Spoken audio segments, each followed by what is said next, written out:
ଓହୋ ଓହୋ ଏ କ'ଣ କନ୍ୟା ପକ୍ଷ ଲୋକ ମଶାଲରେ ବର ପକ୍ଷ ମଶାଲ ଜଳୁଛି। ଭାଇ ଓ ଭଉଣୀମାନେ ଆପଣମାନେ ଦେଖନ୍ତୁ କନ୍ୟା ପକ୍ଷର ଭଦ୍ର ବ୍ୟକ୍ତି କିଭଳି ଭାବରେ ମଶାଲ ଧରି ଆସି ବର ପକ୍ଷକୁ ସ୍ୱାଗତ କରିବା ପାଇଁ ଆସିଛନ୍ତି।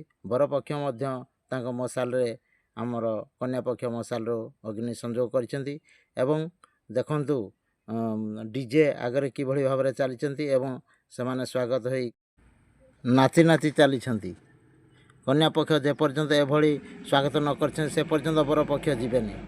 ଏ ଭାଇ କ'ଣ ସାର୍ଟ ଖୋଲି ପକାଇଲେଣି ବରଯାତ୍ରୀମାନେ ଓ ଏତେ ଭାବ ବିହ୍ୱଳରେ ନାଚୁଛନ୍ତି। ଦେଖନ୍ତୁ ଆପଣମାନେ କିଭଳି ଭାବରେ ନିଜର ସାର୍ଟ ଖୋଲି ଦେଇକି ବେୟାର ବଡ଼ିରେ ସେମାନେ ନାଚୁଛନ୍ତି ଏବଂ ଖୁସିରେ ନାଚୁଛନ୍ତି। ଦେଖନ୍ତୁ ହା କି ଢଙ୍ଗରେ ନାଚୁଛନ୍ତି ଦେଖମ। ହା କେତେ ଖୁସି ତାଙ୍କ ମନରେ। ଏ ଭାଇ ପାଖେଇ ଗଲାଣି କନ୍ୟା ଘର, ଏତେ କାହିଁକି ନାଚୁଛନ୍ତି? ଥକିଯିବେ ଯେ। ଚାଲନ୍ତୁ ଚାଲନ୍ତୁ ଚାଲନ୍ତୁ ଚାଲନ୍ତୁ ଶୀଘ୍ର। ଭାଇ ଭଉଣୀମାନେ ଆପଣମାନେ ଦେଖନ୍ତୁ ବର୍ତ୍ତମାନ ଆମର ବରଗାଡ଼ି ଧୀରେ ଧୀରେ କନ୍ୟା ଘର ଆଡ଼କୁ ଚାଲିଛି। ବର୍ତ୍ତମାନ ବିବାହ ଏକ ପବିତ୍ର ପରମ୍ପରା। ଦେଖନ୍ତୁ ସମସ୍ତ ବନ୍ଧୁବାନ୍ଧବମାନେ ସମସ୍ତେ ଖୁସି ଅଛନ୍ତି। ଏ ବର ଭାଇ ଶୀଘ୍ର ଶୀଘ୍ର ଆପଣମାନଙ୍କୁ ସୈନ୍ୟମାନଙ୍କୁ ଟିକେ ନେଇଯାଆନ୍ତୁ। କାହିଁକି ଏତେ ନଚଉଛନ୍ତି? ଆହୁରି ନାଚନ୍ତୁ। କନ୍ୟା ପକ୍ଷର ଦାଣ୍ଡ ଦୁଆର ଧୂଳି ଉଡ଼େଇ ଦିଅନ୍ତୁ। ଏ ହେଉଛି ଆମର ଏକ ଖୁସିର ଦିନ। ଏ ହେଉଛି ଆମର ଏକ ଖୁସିର ଦିନ, ଯାହାକି ଥରେ ଆସିଥାଏ ଜୀବନରେ। ଇଏ ହେଉଛି ଭାରତର ଏକ ପରମ୍ପରା, ପବିତ୍ର ବିବାହ ଉତ୍ସବ। ଏ ବର ଭାଇ କ'ଣ କାର ଭିତରେ ବସିଛନ୍ତି କି? ମାଡ଼ି ଚାଲନ୍ତୁ ମାଡ଼ି ଚାଲନ୍ତୁ। ବିବାହ ଉତ୍ସବରେ ସମସ୍ତ ବନ୍ଧୁବାନ୍ଧବମାନେ ଆସିଥାନ୍ତି ବରକନ୍ୟାଙ୍କୁ ଆଶୀର୍ବାଦ କରିବା ପାଇଁ ଏବଂ ତାଙ୍କର ମଙ୍ଗଳ କାମନା କରିବା ପାଇଁ।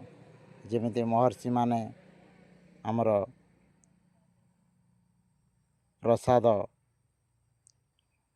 ପାଇ ସନ୍ତୁଷ୍ଟ ହୋଇଥାନ୍ତି, ସେଇଭଳି ବର୍ତ୍ତମାନ ବାଣ ଫୁଟିବା ଆରମ୍ଭ ହୋଇଯାଇଛି। ଦେଖନ୍ତୁ ବାଣ ରୋଷଣୀରେ ଗ୍ରାମ ଦୁଲକୁଛି। ଏ ଭାଇ ବେଶୀ ବାଣ ଫୁଟାନ୍ତୁ ନାହିଁ, କନ୍ୟା ପକ୍ଷ ଲୋକ ଚମକି ପଡ଼ିବେ ଯେ। ଓହୋ ଯାହା ବାଣ, ପ୍ରବଳ ବାଣ ଫୁଟୁଛି।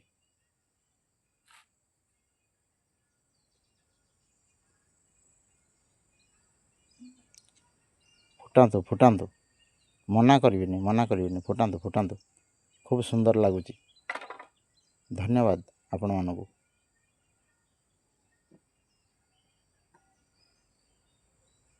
ସରିଗଲା କ'ଣ? ନା ଆହୁରି ବାଣ ଅଛି।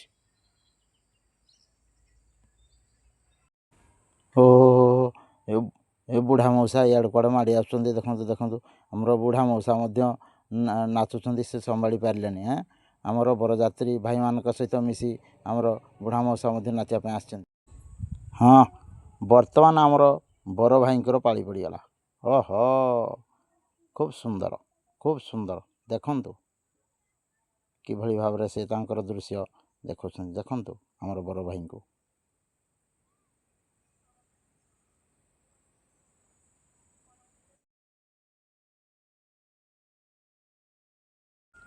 ଦେଖନ୍ତୁ ମୋର ପ୍ରିୟ ଭାଇ ଓ ଭଉଣୀମାନେ କିଭଳି ଦୃଶ୍ୟରେ ଆମର ବରଯାତ୍ରୀମାନେ ନାଚୁଛନ୍ତି। ଇଏ ହେଉଛି ଆମର କନ୍ୟା ଘର ଗେଟ୍ ସାମ୍ନାର ଦୃଶ୍ୟ।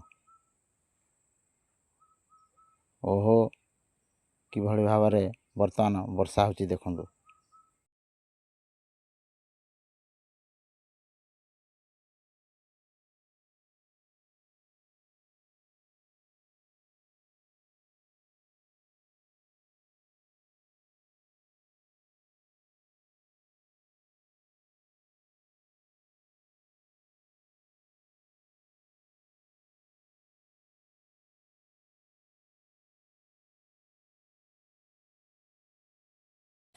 ବର୍ତ୍ତମାନ ଆମର ବର ପକ୍ଷ ଯେଉଁ ଯାନରେ ବରଙ୍କୁ ଆଣିଥିଲେ, ସେ ଯାନକୁ ବନ୍ଦାପନା ଚାଲିଛି, ଯେଉଁଟାକି ଭାରତୀୟ ପରମ୍ପରା ଅନୁସାରେ। ଆପଣମାନେ ଦେଖନ୍ତୁ ଖୁବ୍ ସୁନ୍ଦର ପରମ୍ପରା।